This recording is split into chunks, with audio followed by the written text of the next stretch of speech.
So let me start off by first congratulating all the inductees this evening. What a great class and such amazing achievements, and my father would be so proud to be part of this group.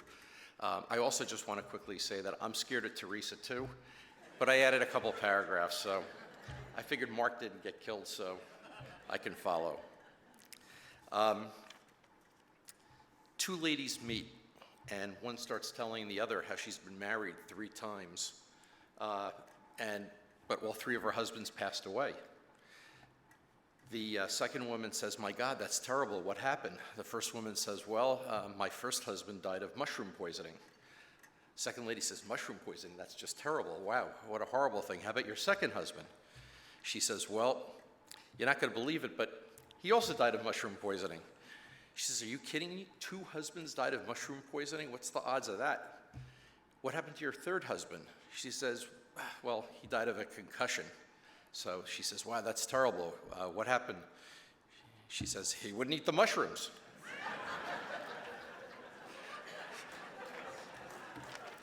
That was our dad, Kurt Rosenberg's signature joke. And it speaks so perfectly about his bright and happy personality. He actually remembered hundreds of jokes. He had one at the ready for literally any occasion, and always with a smile on his face. But on the serious side, he loved this industry. He was in his element seeing customers, being at a trade show, traveling across the world to see suppliers, walking around the office schmoozing with people, coming here each year to the Candy Hall of Fame for the weekend. He loved it. At the office, he made sure nothing was being wasted. And saving money was top of mind for everyone. That was so important to him. More on that in a moment. But probably more than anything else, being with and spending time with our mom, Marion Rosenberg, who was truly our father's secret sauce, was what he lived for. Behind a great man, there was Marion, a great woman.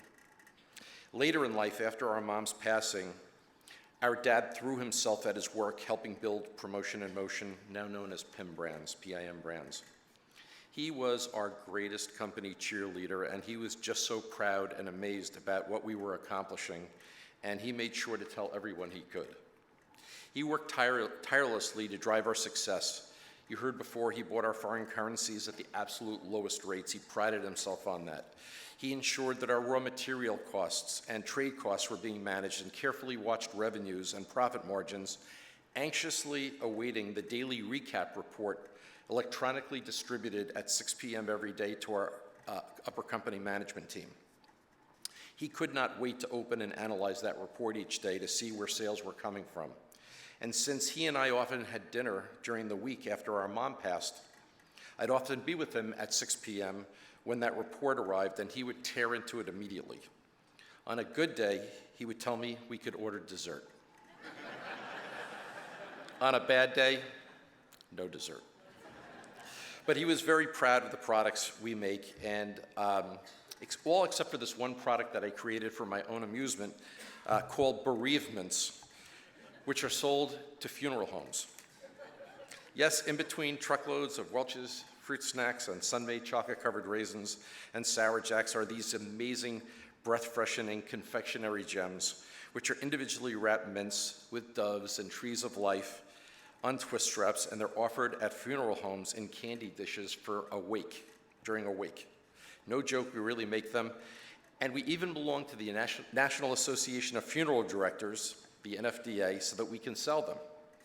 Anyway, Dad would look at the sales recap report, look at the revenues, which typically are in the millions of dollars, and then after a few minutes, almost on command, he would lift his head, look at me, and say, "Well, Michael, you had another big day for those bereavements.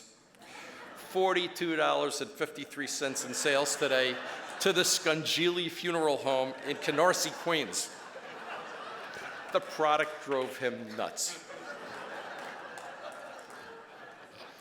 Well, our dad passed just 3 weeks before his 95th birthday, as you heard, in November of 19, and he was working to the end, literally from his hospital bed. I tell you, he was buying foreign currency right before he passed away. And so there I was with the funeral director the morning of the services in an office paying the bill at our temple, $8,500 with all the costs and the service fees itemized. The funeral director asked me for a credit card or a check, but before handing him the payment, I asked, don't we get a professional courtesy discount?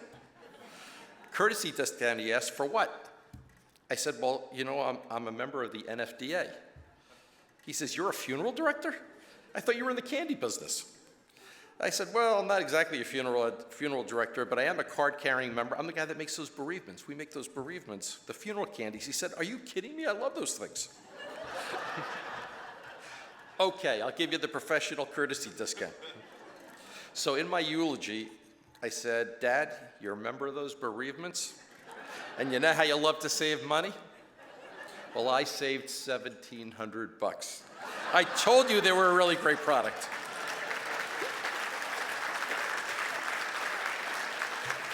He would have loved it. He would have loved it. As a candy man, our dad had a great eye for finding exceptional products and a real focus on quality. You heard during the video about some of the great products that he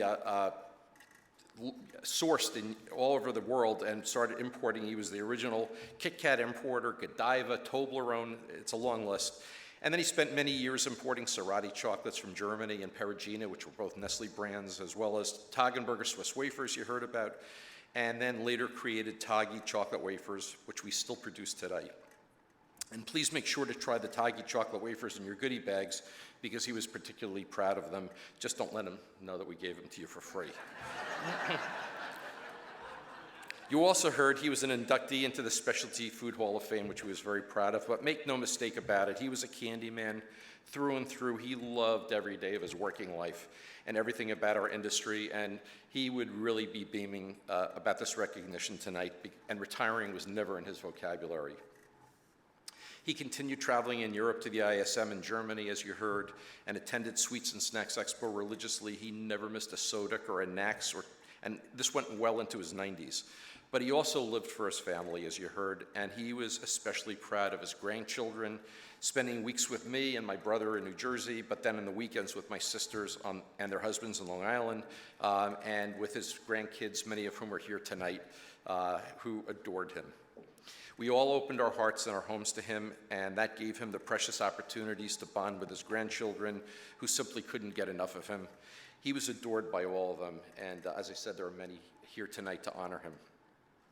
He was equally adored by everybody at PIM, and his experience and knowledge of the industry and his values, and I say this in all sincerity, never wasting resources, became part of our culture. His passion for working remains a lasting lesson for all of us.